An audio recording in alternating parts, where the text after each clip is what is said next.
ملګرو دا پارک د ګور یارې خواته ونې دي، خو دوی سږکال دغلته ونې ډېرې کړې.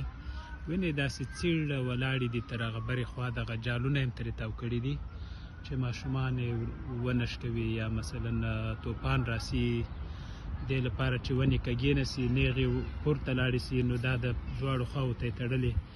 دا ونې هغه د پارک په څنډو کې هم سته. دوی هر ځای ونه لري، یعنی یا کور ده یا ځنګل ده یا مارکیټ ده، خو دا ونې چې زیاتوي وجه دا ده چې اقلیم بدلون دلته هم اغیز کړی. هغه پخوا به چې څنګه بارانونه و، خلک په دې باور دي چې باران ډول هم بدل سوی، تیز وریږي یا مثلا سیلابونه ډېر راځي، خو دوی ښېګڼه دا ده چې هر څه ته یې لا دمخه تدابیر نیولي وي. ډېر باران به وورېږي خو په ځمکه به اوبه نه وینې. اما له دې سره بیا هم دوی هڅه دا کوي چې د اقلیم بدلون سره د مقابلې لپاره ونې ډېرې کړي.